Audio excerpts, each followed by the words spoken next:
जय Shri Radhe ji. Welcome to Rang astro. आपने कई दफ़े सुना होगा कि हमें अपनी मंजिल नहीं मिली अब तक। देखो, ज़िंदगी में मंजिल जैसा कुछ होता ही नहीं, ठीक है। अगर एक कहो कि सबसे बड़ा झूठ इस धरती का क्या है तो यही है कि हमें मंजिल मिली नहीं या हमें मंजिल मिल गई।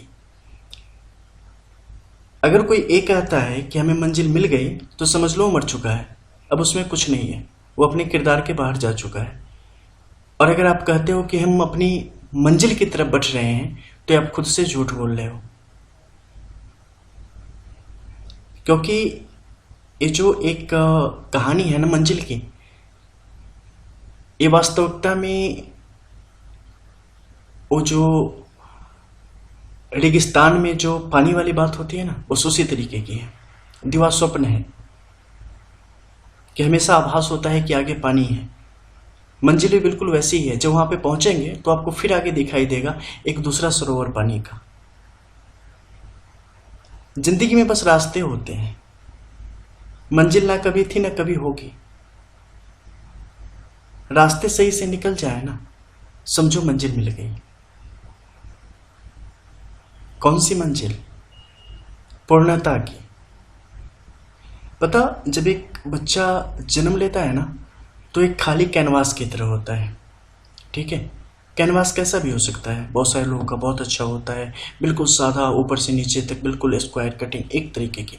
कुछ लोगों का बहुत फटा उठा हो सकता है। कैसे? अगर हम एस्ट्रोलॉजी के थ्रू देख रहे हैं चीज़ों को, तो आपके जन्म जन्मांतर के कर्म, आपके जो वर्तमान कुल में जो उनके चरित्र हुए और जो आपका माहौल होए, उसके अनुरूप आपका कैनवास मान लो बहुत क्लियर हो, फटा हो, कुछ लगा हो उस पर, बहुत छोटा हो, कुछ भी हो सकता है।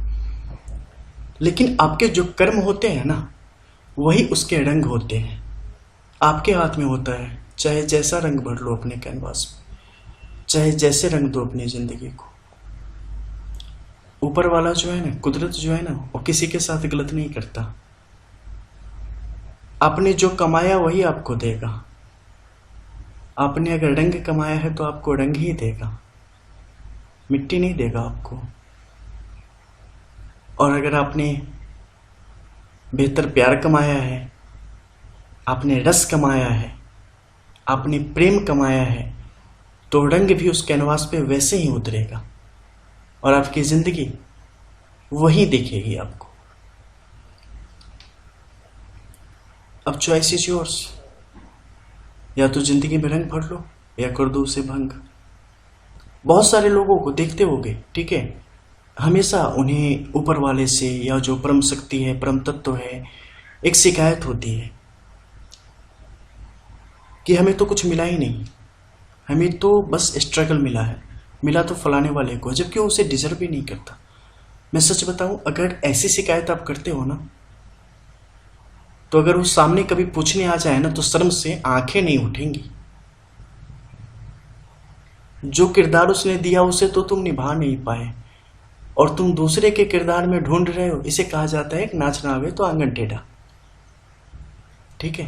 अगर ये दुनिया एक रंगमंच है, अगर ये दुनिया एक थिएटर है और ऊपर वाला डायरेक्टर है, तो निश्चित तौर पे आप किरदार हो। अपने किरदार को जिंदा कर दो ना, किरदार को इतना जीवंत कर दो कि सारी फिल्म आपके आसपास ही रुक जाए। कोई फिल्म देखोगे ना, कोई 10 सेकंड के किरदार में ऐसे जान भरता है कि 2 घंटे जो नजर आता है ना उसकी चर्चा नहीं होती और 10 सेकंड वाला पूरी महफिल लूट के ले जाता है। ये तो आपके ऊपर है। आपने छोटे से कैनवास पे कितनी सुंदर आकृति खींची है और वहीं किसी ने बड़े से कैनवास पे क्या क्या कर दिया है। आप अपने बस किरदार को जियो, ठीक है, किरदार को 100% दे दो। बिकॉज कुछ नहीं मिलना, अकेले आए हो अकेले जाओगे। बस जीवन में रस ले आओ, जीवन में रंग ले आओ, उसे भर दो और जी लो, ठीक है।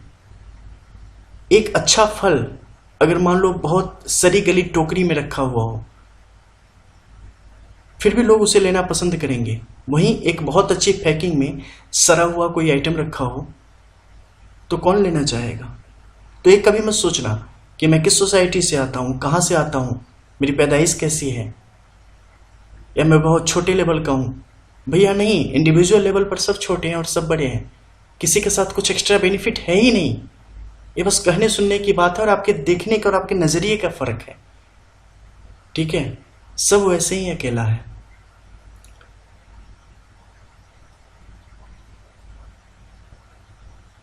ये आपको समझना पड़ेगा।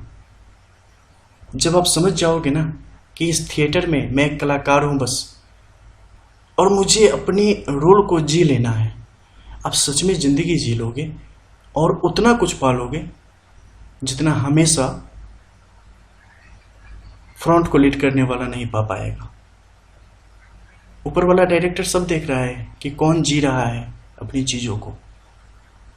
एक बार जी को तो देखो, अगली बार लीड रोल में आप ही रहोगे। बहुत आसान है जिंदगी, ठीक है, बस समझने का फर्क है। अपने कैनवास को ना अभी भी बहुत सारे रंग बचे हैं, उसे क्या करो, सही रंग भरना शुरू कर दो। सही रंग भरने के लिए क्या होगा, रंग मिलेंगे कहां से, सही कर्मों से। सही कर्म कब होंगे, जब वास्तविकता समझोगे, रियलिटी जानोगे, हो क्या, क्यों हो, कैसे हो। फिर से choice is yours. Welcome to Rang Astro, Kanak Rang and रंग माधव ग्रुप। अभी हम इस पाम को एनालाइज करेंगे और जानेंगे इनके बारे में बहुत कुछ। सबसे पहले इनका सवाल था, एक लेडी की पाम है और काफ़ी ऑनेस्ट लेडी। सबसे पहले इनकी जो मणिबंध की रेखा है उसे हम देखेंगे। मणिबंध की रेखाओं में देखो, शुरुआत से अगर हम देखेंगे तो चंद्र के इस क्षेत्र से निकल के आई है बाहर की तरफ, ठीक है, लेकिन मध्य के क्षेत्र में आके यहाँ पर यवलाकृति हो गई है। यानी कि रेखाएं देखो, गौर से देखोगे यहाँ पे डबल लाइन्स है, ठीक है। डबल लाइन्स काफ़ी दूरी तक जा रही है। जब भी ऐसी कोई सिचुएशन आती है, ये आपके लाइफ में भटक जाने की एक स्थिति को स्पष्ट तौर पे दिखाने का काम करती है, ठीक है। तो इसमें क्या करना है आपने कि जब भी ऐसी स्थिति आती है आपके जीवन में, ये आपको भटकाव की तरफ ले जाती है, बहुत सारे गलत फैसले की तरफ ले जाती हैं, परिस्थितियां आपके अनुकूल नहीं चलती होती। बिकॉज सीधी सी बात है ना कि अगर आपकी तबीयत नासाज रहेगी तो उसका असर पूरे जीवन पर पड़ेगा। बिल्कुल उसी प्रकार से इसका पूरे जीवन पर असर पड़ता है। और खासकर जो प्रथम रेखा होती है ना, वो जीवन शक्ति को दर्शाती है। इसका मतलब वो एंटायर लाइफ, जो भी तथ्य हैं, जो भी मुख्य पहलू है, जैसे आपका आर्थिक, सामाजिक, व्यवहारिक, मानसिक जो भी स्थिति है, उन सब का प्रतिनिधित्व करने का ये काम करते हैं। और यहाँ पर जब इनकी स्थिति ऐसी मुश्किल में आ जाएगी तो इसका असर आपके तमाम जीवन पर पड़ेगा और हर एक क्षेत्र से आपके लिए परेशानियां सर उठाना शुरू कर देंगी। तो यहाँ की जो स्थिति है वो थोड़ी सी कमजोर है, इस पर समय रहते कार्य किया जाना जातक के हित में होता है। इसके अलावा देखोगे तो शुक्र की तरफ से इनकी एक शाखा के रूप में बाहर की तरफ निकली है, जिसने केतु के इस क्षेत्र को छूते हुए आगे की तरफ बढ़ने का काम किया। और जब इससे भी आगे देखोगे तो पाओगे कि एकदम पतली महीन रेखा थोड़ी दूर तक भटकी है। ऐसी स्थिति शुक्र की तरफ से आई है, यानी कि जातक के लिए जो वैवाहिक जीवन होगा, उनके जीवन में बड़ा परिवर्तन लाने का यहाँ पर स्पष्ट तौर पे काम करेगा। इसके अलावा ये जो चीजें होंगी ना, वो सुखद और दुखद दोनों चीजों को समान रूप से इनके जीवन में लाने का कार्य करेगी। वहीं पर अगर पति के रूप में कहे, अगर इन-लॉज के रूप में कहे, अगर बच्चे के रूप में कहे, तो इन सबका प्रभाव जीवन के अलग अलग कालखंड में अलग अलग तरीके से व्यक्ति के जीवन पर पड़ेगा। शुरुआती दौर नकारात्मक, आगे धीरे धीरे चीजें सकारात्मक। सेकेंड और थर्ड जो लोग होंगे, जो इनके किरदार होंगे सहायक, उनकी तरफ से जातक के लिए यहाँ पर परिस्थितियां उनके पक्ष में स्पष्ट तौर पे रहेंगी। इसके अलावा जो प्रथम व्यवहार होगा वो भी आगे आने वाले समय में उसके अनुरूप जातक के लिए ठीक होता चला जाएगा। इसके अलावा हम नीचे दूसरे रेखाओं की बात अगर करते हैं तो इससे जातक के लिए हम अगर धन की सुख की स्थिति को देखते हैं, क्योंकि आपस में समाहित है यहाँ पर, तो इसकी स्थिति भी जातक के जीवन में यहाँ पर ठीक ठाक ही चल रही है। यानी कि आर्थिक समस्या जातक के जीवन में कभी नहीं होगी। वैसे भी अंगारक योग के योग बने हुए हैं तो कोई परेशानी नहीं होगी। हालांकि हम अगर बात करते हैं गुरु की, तो जैसा कि आपकी कुंडली की स्थितियों के अनुरूप हम अगर कहें तो वहाँ की चीज़ें आपके पक्ष में यहाँ पर नहीं दिखी है, ठीक है। और मार्केस की स्थिति आपके लिए थोड़े से अड़चनों को स्पष्ट तौर पे बढ़ाने का काम कर रही है। तो उससे जातक के लिए कुछ बचाव के योग होने चाहिए, क्योंकि अस्त भी है आपका और मार्केस भी है। इसके अलावा तृतीय रेखा की स्थिति की हम अगर बात करते हैं तो तृतीय रेखा से जातक के लिए यश की स्थिति अच्छी खासी स्थिति में चलती रहेगी। चतुर्थ रेखा यहाँ पर मृत स्थिति में मौजूद है। अब हम ऊपर के क्षेत्रों में चलते हैं और वहाँ से जानते हैं बारीकी से एक एक माउंट एरिया उसको देख के कि आखिर चीज़ें कैसे जातक के जीवन को यहाँ पर प्रभावित करने का काम कर रही है। देखो, लेफ्ट वार्म क्या है, कोई भी स्त्री हो या पुरुष हो, जेंडर के आधार पे कभी भी आप ये मत करना कि लेडीज का लेफ्ट देखा जाएगा और जेंट्स का राइट देखा जाएगा। नहीं, आप जिस हाथ से काम करते हो ना, मोस्टली खाते हो लिखते हो अगर राइट हैंड से, तो आपका राइट ही देखा जाना चाहिए, चाहे जेंडर कुछ भी हो।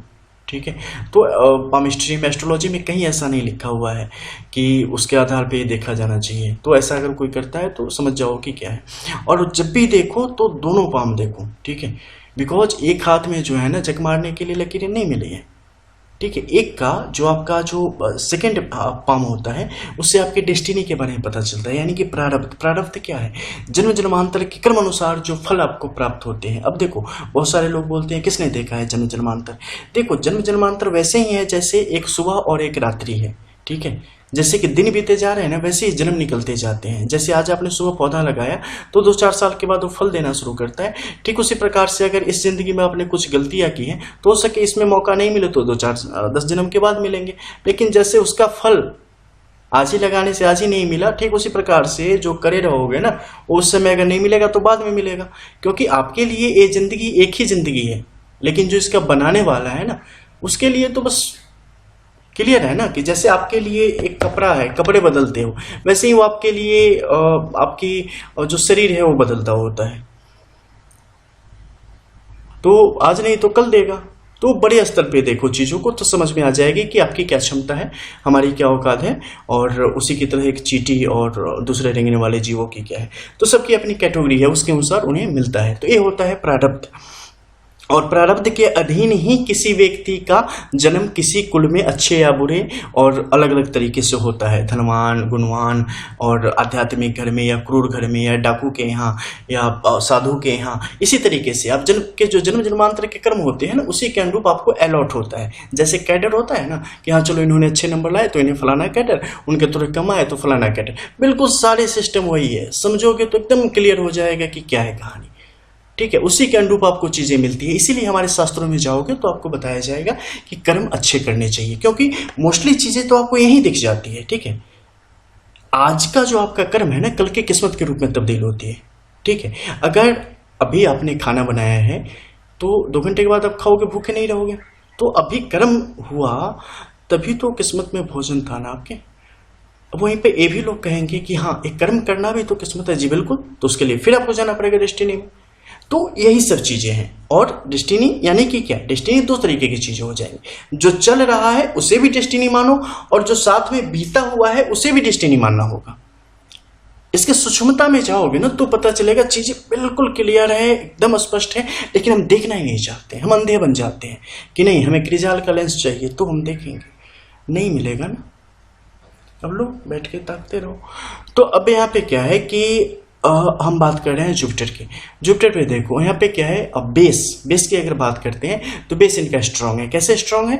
क्योंकि जो है ना वो ऐसा नहीं है कि इन्फ्लामेशन हो चुकी है, सूजन होके उठ खड़ी हुई है, नहीं, जो है स्टेबल है और पूरी पुष्टता के साथ यहाँ पर मौजूद है। इसके अलावा इसके ऊपर जो आपके क्रॉस के चिन्ह है वो भी लाइन्स काफी सुंदर है। नीचे से आ रही जो आध्यात्मिक विचारों से संबंधित जो जातक के हृदय का जो ज्ञान है उसे स्पष्ट करने का कार्य कर रहा है, वो भी काफी सुंदर है। अब बाहर के क्षेत्र में देखेंगे तो यहां से आप पाएंगे कि जातक के अंदर जो कुछ खास महत्वाकांक्षाएं हैं वो जोर मार रही है। ठीक है, इससे क्या होता है कि हमें कुछ पाने की लालसा उठ खड़ी होती है कि नहीं, हमें फलाने भी चाहिए, हमें भौतिक सुविधाएं चाहिए, हमें ये नाम चाहिए, हमें ये डिग्री चाहिए, हमें ये पद पोजीशन वगैरह सब चीजें चाहिए, इसके लिए हम कुछ करेंगे। तो यहाँ पर गुरु जातक के पक्ष में काम करने की सोच रहा है, लेकिन हमेशा तो करेगा नहीं। जैसे आप हमेशा स्वस्थ नहीं होते, उसी तरीके से प्लैनेट्स भी हमेशा आपके पक्ष में नहीं होते। कई दफे चीजें बुरी भी हो जाती हैं। कैसे बुरी हो जाती हैं? जैसे हम कुछ अटर पटर खा लेते हैं तो हमारे लिए प्रॉब्लम हो जाती है। उसी प्रकार हमारे कर्म जब कुछ गलत हो जाते हैं तो उसके अनुरूप जो उसके ग्रह होते हैं उचित, उनके व्यवहार में परिवर्तन आ जाता है और उसके अनुरूप आपके जीवन में उसका असर पड़ने लगता है। सिंपल। तो ऐसी ही चीजें यहाँ पे आ रही हैं। तो महत्वाकांक्षा बढ़ रही है, मंगल की बैंड बज रखी है, ठीक है। तो यहाँ पे सुधारने की तरफ बढ़ना चाहिए। तो हमें ये नहीं करना है कि बुखार छुड़ा लेना है, बुखार हुआ क्यों इस पे काम करना है, ठीक है। वो तो चलो हमने वो एंटीबायोटिक्स ले ली, हमने पैरासीटामोल ले लिया वगैरह हमने खा लिया, लेकिन बुखार तो फिर भी लग जाएगा ना जब तक इस पे काम नहीं करोगे। जब तक जो परेशानी की जड़ है जब उसे नहीं क्लियर करेंगे तब तक तो चीजें बार बार क्या होगा, पौधों का क्या होता है, किनारे से टहनियां काट दोगे सीधा, फिर कुछ दिन बाद निकल आएंगे। तो नेचर है बस, वो ऐसा ही समझ लो, नेचुरल है। तो यहाँ पे जो चीजें हैं ना वो इसी प्रकार से आगे की तरफ बढ़ रही है। अब महत्वाकांक्षा में क्या है, यहाँ पे बल मिल नहीं रहा है, तो क्या होगा, सिर्फ अंदर ही अंदर आप भड़केंगे, चाहेंगे बहुत कुछ को प्राप्त करना, लेकिन उसके लायक जो फ्यूल है वो मिलेगा नहीं, ठीक है। जैसे नए किसी ड्राइवर को पकड़ा दो, डर अंदर हो रहा है तो खूब एक्सीलेटर लेगा, ठीक है, लेकिन गाड़ी बढ़ ही नहीं रही है, बढ़ ही नहीं रही है, लिए जा रहे हैं, लगे तो ऐसे कि जैसे यहाँ से सीधे करेंगे लंका जाके ही गिरेंगे, लेकिन मतलब अब क्या हम कहें, दो डेग आगे नहीं बढ़ी, अब यहीं पे अंतोगत हो गए फुस। तो बस एक कहानी यहाँ पे आ रही, इस पे काम करना जातक के लिए बेहतर होता है, ठीक है। अब देखो यहाँ पे आ गई, हम सैटर्न की बात करते हैं। सैटर्न का क्या है सिचुएशन, त्रिशूल थोड़ी आड़ी टेढ़ी हो गई। कई दफे होता है ना कि मतलब होश में उतने हैं नहीं, तो पता नहीं हमारे अंग वस्त्र कहाँ चले गए, हमारी चीजें कहाँ इधर से उधर ढुलमुल हो गई, तो ऐसी चीजें यहाँ पर काम कर रही है। यानी कि जीवन में कहीं ना कहीं परिस्थितियों पर जो पकड़ है वो कमजोर है, और उसके प्रति जो जातक के अंदर एक जबरदस्त अभिलाषा होनी चाहिए, कामना होनी चाहिए, उसमें कहीं ना कहीं कर्म में वो चीजें नहीं दिख रही हैं, ठीक है। मानसिक स्तर पर दिख रही है, सोच के स्तर पर दिख रही है कि हम आसमान में छेद कर ही देंगे, लेकिन जब बात आ रही है कैसे करेंगे, तो ठीक है हम आते हैं कुछ देर में तो इस पे बात करेंगे, ठीक है। तो ये चीजें ठीक नहीं है। तो यहाँ पे क्या होनी चाहिए कि आपको हर तरीके से उसके प्रति जो समर्पण है ना वो दिखाना पड़ेगा, अन्यथा यहाँ पर जो इसका लचीलापन है वो बेहतर नहीं है। आपने एक पूछा था जॉब के लिए, देखो आपके जॉब के लिए अगर हम बात करें तो 2022 फरवरी से वैसे भी राहु का खत्म है, आपका आ जाएगा गुरु का, लेकिन मार्केट स्थिति ये आपके पक्ष में नहीं है। वहां पर आपके लिए कुछ स्वास्थ्य संबंधी भी विकार है, शारीरिक विकार के भी योग हैं, लेकिन उसके कुछ क्षण बाद ही अनंतर दशा में कुछ योग हैं जिसके संबंध में आपसे हम बात करेंगे। तो वहां पे आपके लिए कुछ योग बन रहे हैं, एक छोटा सा समय है, अगर वहां तक चीजें पहुंच जाती है, जो कि पहुंच जाएंगी, ठीक है, स्पष्ट अगर कर दूं तो पहुंच जाएंगी और जॉब आपके लिए मिलना आसान हो जाएगा, और तो ज्यादा बेहतर है। लेकिन इस बार का जो आपने बोला है, इस बार में आपके लिए संशय की स्थिति वो बना रहे हैं। संशय की स्थिति इसलिए बना रहे हैं क्योंकि परिस्थिति कुछ मामलों में काफी आउट ऑफ कंट्रोल है, ठीक है। तो बस ऐसा ही समझ लो कि मतलब बुखार है ना तो उतर नहीं रहा है, तो थोड़ा कुछ और टेस्ट करने पड़ेंगे, उसके उपरांत मान लो कि डिजीज पकड़ में आ गई तो फिर उसे फिक्स कर देंगे। तो ऐसा ही है यहाँ पे, ठीक है। कुछ चीजें अभी और इसमें है जिसका विश्लेषण अभी प्रोसीड करेंगे, आगे बढ़ेंगे, और उसके बाद ये चीजें आप तक पहुंच जाएंगे इसके रिजल्ट्स। लेकिन अभी तक जो चीजें दिख रही हैं वो आपके लिए पॉजिटिव हैं, और मोर देन 99.98% आपको ये सफलता दे रही है, ठीक है। अब हम बात करते हैं आपके सूर्य के क्षेत्र की। तो यहाँ की जो बात है इसमें थोड़े से योग बन रहे हैं दूसरे, ठीक है, ग्रहण जैसे योग बन रहे हैं, और इन ग्रहण का योग बनना आपके हक में नहीं है। ग्रहण का क्या काम है, आपको मतलब पूरे वो जो कहते हैं ना कि टावर पे चढ़ा देना, और उसके बाद कहना कि भैया अब तो कुछ हो नहीं पाएगा, चलो नीचे उतर जाओ, ठीक है, अब बंद हो गई है, बत्ती गुल हो गई या कुछ हो गया, तो पॉइंट पे ले जाके और वहां से धोखा देके गिरा देना। तो ऐसे योग बनाने का यहाँ पे स्पष्ट तौर पे काम करें। आप तो ऑलरेडी सर्विसेज में रह चुकी हैं और काफ़ी गवर्नमेंट ट्रेनिंग आपकी हो चुकी है, तो ये चीज़ें आपकी आगे जारी रहेंगी। लेकिन इस दोष का जो उपाय है, इस बुखार का जो मेडिसिन है, वो आपके लिए यहाँ पर अत्यंत आवश्यक है, ठीक है। तो इस पर काम होना चाहिए। दूसरा बात आपके करते हैं सूर्य और बुध के मध्य के क्षेत्र में जो क्रॉस का सिंबल है ये आपके पक्ष में नहीं है। इसका होने का क्या मतलब बताऊँ, अपमान की योगों को ये बढ़ाने का काम कर रहा है, ठीक है। और वो भी कैसे, अपनी ही बातों के द्वारा अपने ही जाल में फंस के। तो आपको बोलने से पहले काफी सोचना है, ठीक है। मतलब जैसे होता है ना कि बड़ा सा बिल्डिंग बनवा रहे हैं, तो जितना ऊपर है कम से कम उसका आधा का आधा भी नीचे तो जाएगा ना, तो जितना नीचे रहेगा उसका बेस जितना स्ट्रांग रहेगा, आगे चीजें उतनी बेहतर जाएगी। तो बोलो अगर 2 वर्ड ना, तो 6-7 वर्ड सोच लिया करो, ठीक है। तो उसके बाद क्या होगा, जो बोलोगे उसमें वजन रहेगा, तो आपके हक में रहेगा। इसके अलावा बुध की स्थिति अगर हम देखते हैं तो एकेडमिक जो आपके लिए परिस्थितियां हैं वो आपके पक्ष में है और बेहतर है। मैरिज लाइफ को थोड़ा और ध्यान दो, ठीक है। क्योंकि यहाँ पर चीज़ें जो है ना बड़े नाजुक दौर में हैं और अभी धीरे धीरे इसे संभालना है, ठीक है। जैसे एक छोटा सा बच्चा जन्म लेता है ना, तो बड़े तरीके से उसे पालना पोसना पड़ता है। पता नहीं इधर हाथ न लग जाए, सर न लग जाए, कुछ हो न जाए। धीरे धीरे धीरे धीरे जैसे उसकी बॉडी थोड़ी सी ठोस होती जाती है, स्ट्रांग होता जाता है, फिर बंदा खुद ही सब कर लेता है। तो कई दफ़े ना चीज़ें काफ़ी नाजुक मोड़ पे पहुंच जाती है, तो हमारा काम होता है उन चीज़ों को उस समय बड़े ही तरीके से, लाड़ प्यार से, उस समय माँ बन जाओ, पुरुष हो स्त्री हो कुछ भी हो। जब प्यारी चीज़ें कुछ खोने की बात आ जाए ना, तो उस समय सब कुछ एक तरफ रख दो, अपने अंदर ममता पैदा कर लो और माँ बन जाओ। बस चाहे कोई भी रिश्ता हो, पति का हो, पत्नी का हो, बेटे का हो, ससुर का हो, सास का, कोई भी हो, बस उस समय एक माँ के रूप में सोचना शुरू कर दो और सामने वाले को पुत्र के रूप में देखना शुरू कर दो, ठीक है। परिस्थितियाँ आसान हो जाएंगी, उन चीज़ों को आप कंट्रोल कर लोगे। बात करेंगे आपके मस्तिष्क रेखा की। यहाँ की स्थिति बहुत मुश्किल में है, जैसे कि पता नहीं कितनी सारी टेंशन, कितनी सारी चुनौतियाँ आपके साथ एक साथ जा रही हैं। पता होता क्या है, हम अपनी आसान सी ज़िंदगी को इतनी ज़्यादा उलझा लेते हैं ना कि हमें तकलीफ देना शुरू कर देती है। मैं सच बता रहा हूँ, गांव में जाओगे ना, वहाँ पे क्या है, मतलब शहर में जितने बड़े मतलब पूरी बिल्डिंग है ना, सच में उतना बड़ा गुसल खाना आपको गांव में कहीं मिल जाएगा, या उससे भी बहुत बड़ा मिल जाएगा। लोग खेतों में चले जाते हैं ना, तो समझो, तो पूछो ही मत कितना बड़ा हो गया। तो ऐसा भी है, या अगर नॉर्मल घर में भी है तो बहुत बड़ा बड़ा एरिया है। अब क्या है, वहाँ की ज़िंदगी छोड़ के लोग चले जाते हैं, शहर की तरफ भागते चले जाते हैं। अब शहर में क्या है, शहर में आप जाओगे, जितना कमाओगे ना, शहर का वही हाल है जो समंदर का है, ठीक है। तो यहाँ पे क्या है कि शहर में अगर मान लो आप गांव में 10,000 रुपये कमा रहे हो सपोज दैट, और शहर में आप 50,000 कमाओगे, तो ठीक है, शहर में आप, गांव में आप एजुकेशन का ले लो, फूडिंग का ले लो, रहने का जो आपका फेयर होता है उसका ले लो, ट्रांसपोर्टेशन का ले लो, हेल्थ का ले लो, सब कुछ का ले लो। तो गांव में आपको महीने का मान लो 500 रुपया लगेगा, और शहर में अगर 50,000 कमा रहे हो ना, तो शहर में आपके 30,000 जाने ही जाने हैं और 40,000 जाने ही जाने हैं, ठीक है। और ऊपर से दुनिया भर की टेंशन, 100 बीमारियां पूरी जिंदगी भर के लिए गिफ्ट में आपको दे ही देता है वो। लेकिन फिर भी हमें वहीं रहना है। अब आप कहेंगे कि नहीं, गांव में ऑप्शन कहाँ है ना ऑप्शन। जैसे बूंद बूंद से समुद्र भरता है ना, वैसे ही वहां पे भी ना चीजों को अगर आप सकारात्मक देखना शुरू करोगे ना, सब कुछ नजर आने लगेगा। 2-4 लोग जैसे ही रुकेंगे ना, सामने वाला भी सोचेगा कि नहीं, सामने वाला तो ही रह के बढ़िया जिंदगी गुजार रहा है, हम क्यों नहीं गुजार सकते। रुको तो सही, सब भाग क्यों रहे हो भीड़ के पीछे।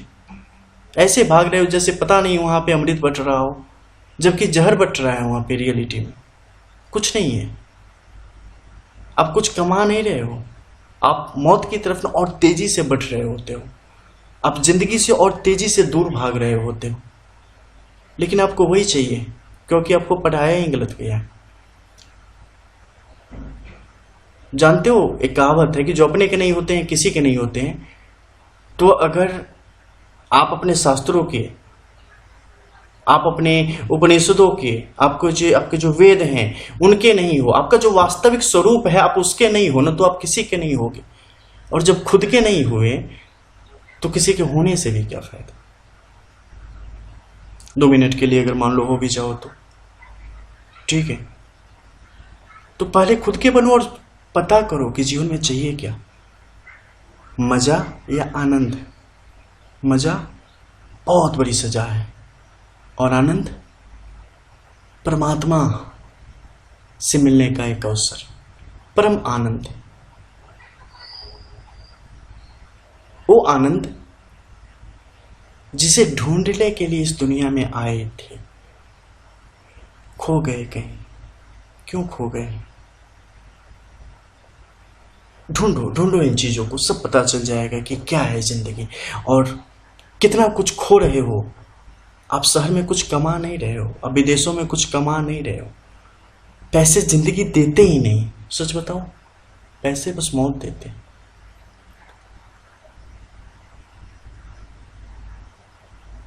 ढूंढो, हर एक चीज की भूख जब हद से ज्यादा बढ़ जाए ना, तो काल हो जाता है। बस वही काल है। अब जीवन रेखा की देखो, जीवन रेखा की स्थिति यहाँ पे कैसी चल पड़ी है। शुरुआत से ही परिस्थितियां काफी बेकाबू है।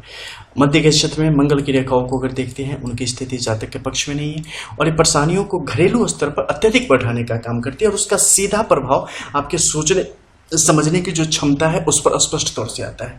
और ये क्षमता प्रभावित जब आपकी होगी, जैसे कि मान लो बहुत सारा काम कर रहे हो, रात को नींद नहीं आ रही हो, तो चौथे दिन निश्चित तौर पे किसी साइकियाट्रिस्ट के पास आपका नंबर लगा होगा और आप सोच रहे होगे कि पता नहीं कौन सी दवाई मिलेगी, पता नहीं क्या कहेंगे, ट्यूमर हो गया है या क्या हो गया, पता नहीं डॉक्टर अच्छे हैं या नहीं। अगल बगल में किसी को देखोगे तो वाह, आप ही से पूछ रहा होगा कि भैया और सब बताओ, तो लगेगा कि फालतू कौन सा गलत काम किया कि यहाँ चले हैं। उसमें भी उस डॉक्टर के पास जाओगे तो लगेगा कि सर्वप्रथम पागल यही है, बाकी बाद में है, हम तो बहुत अच्छे हैं इससे। ठीक है, तो ऐसी चीजें भी होती हैं। चलो जय राधे। फिर चलो देखते हैं यहाँ पे आपके शुक्र की स्थिति। शुक्र की स्थिति यहाँ पे आपकी डावाडोल है, कमजोर है, लेकिन बहुत अच्छी है। ये आपके मन मस्तिष्क को एक हद तक रखने में सफल होती है। आगे आने वाले समय में विदेश यात्रा के आपके एक अच्छे खासे योग बन रहे हैं, जिसका लुत्फ आप निश्चित तौर पर उठाना चाहेंगे छोटे से पीरियड के लिए। इसके अलावा जो व्यवसायिक गतिविधियों में किसी प्रकार से भी शामिल होने की योग नहीं है। राहु ने यहाँ पे आपकी अच्छी खासी खातिरदारी करके आपके लिए चुनौतियों को और भी ज्यादा मुश्किल करके आपके समक्ष पेश किया है, जिससे आप अभी तक लड़ रही थी। हालांकि अभी निष्प्राण हो चुके हैं, तो अब आगे ज़्यादा सोचने की बात नहीं है। जॉब के लिए तैयार रहें। बस एक लास्ट आपको अभी और मैं 2 दिन में उसकी रिपोर्ट मैं आपको सबमिट कर दूंगा। देन आपके लिए चीज़ें बस वही होंगी जो बताई जाएंगी। इसके अलावा आपने पूछा था एक संतान के लिए। देखो अभी संतान का सोचना भी मत, बिकॉज अभी आप करते हैं तो मिसकैरेज गर्भपात हो जाएगा, या जो बच्चा होगा उसमें कुछ विकार के साथ बच्चा उत्पन्न होगा। ठीक है, तो अभी इसके बारे में बिल्कुल भी नहीं सोचना है। कोई भी कितना भी दबाव आता है तो उससे आप दूर रखिए खुद को।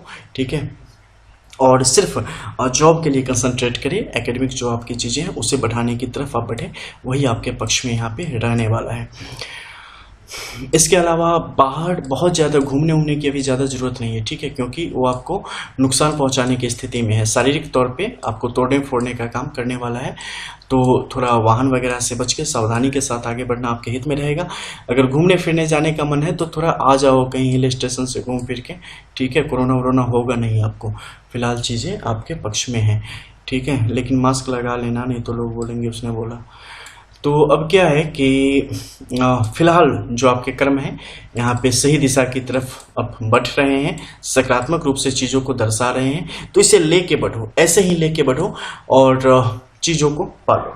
बस मैं यही कहूँगा। 0.2% जो चीज़ें आपके विपक्ष में हैं वो सिर्फ इसके कारण, क्योंकि गुरु यहाँ पर थोड़ा नॉन प्रेडिक्टेबल जैसे आप कह सकते हैं सिचुएशन में है। वो थोड़ा सा क्या है कि चेंजिंग में चल रहे हैं। ठीक है, तो जैसे कि ट्रांजिट में जब कोई चीज़ें होती हैं तो थोड़ा सा ये होता है कि आने के बाद पता नहीं वो कौन सा मूड दिखाएंगे। हालांकि जहाँ से निकले हैं वहाँ से कुछ खास अच्छे मूड में नहीं थे, तो अब यहाँ पे स्वागत उनकी इतनी बेहतरीन करनी है कि रास्ते की सारी प्रॉब्लम भूल जाए।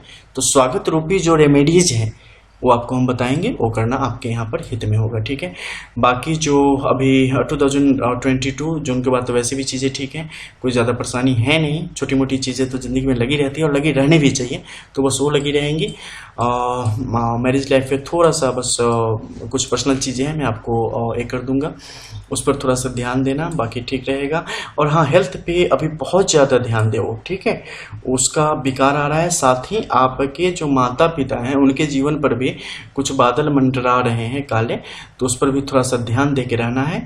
यहाँ पर जो आपकी भाग्य रेखा है बीच में जो यौलाकृति हो गई है, ये एक तरीके से कोड की तरह होता है, घाव की तरह होता है। ठीक है, इसके घाव को भरना भी आपके लिए अत्यंत आवश्यक है, ताकि इसका जो दुष्प्रभाव अब तक आपके जीवन को प्राप्त हुआ है अस्थायित्व के रूप में, उससे आपको मुक्ति यहाँ पर मिल सके। ठीक है, मध्य के क्षेत्र में जो क्रॉस है ये आपके जीवन में समय समय पर आने वाले आपके कर्म रूपी भविष्य में जो किस्मत होती है वही के रूप में, अड़चन के रूप में यहाँ पर विद्यमान है। ठीक है, तो इसमें से कई सारी निष्प्रभावी हो चुकी है। ऑलमोस्ट अगर कहें तो लगभग 60 से 65% निष्प्रभावी हो चुके हैं।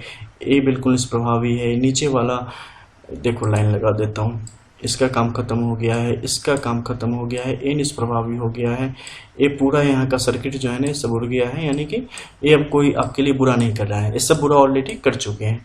ठीक है, हाँ, ये अभी आपका एक्टिव है, जो कि आपके गवर्नमेंट जॉब के लिए काफ़ी अच्छे योगों का निर्माण कर रहा है। नीचे के क्षेत्र में जो है इनकी एक्टिवनेस कमज़ोर होती चली गई है। इसके अलावा जो यहाँ पर त्रिभुज की स्थिति है नीचे की तरफ, इसका होना आपके पक्ष में नहीं है। हालांकि इसका टाइम खत्म है, लेकिन इसका प्रभाव अभी रहेगा, 2-4-5 साल तक रहेगा। ठीक है, रिस क्या आ रहा है, बस ऐसा समझ लो। यहाँ सैटर्न की जो स्थिति है ग्रहण योग से पीड़ित है। इसके अलावा आपका सूर्य, जैसा कि मैंने आपके लेफ्ट फॉर्म में बताया था, बिल्कुल उसी कंडीशन में है। ठीक है, तो इस पर काम करना पड़ेगा। बुध की स्थिति ठीक है, चलो बाकी सब ठीक है। ठीक है, और जो भी आपका क्वेश्चन हो, चाहे 10 हो, 20 हो, 50 हो, सब आप टेस्ट कर सकती हैं। व्हाट्सएप वॉइस कॉल के लिए आप पूछ सकती हैं या रिकॉर्डिंग में भेज सकती हैं। सबका टू द पॉइंट आंसर। इसके बाद भी अगर क्वेश्चन बच रहे हो तो आप बोल देना या एक कर देना, आपको मिल जाएगा। ठीक है, चलो मिलते हैं फिर, तब तक के लिए जय जय श्री राधे।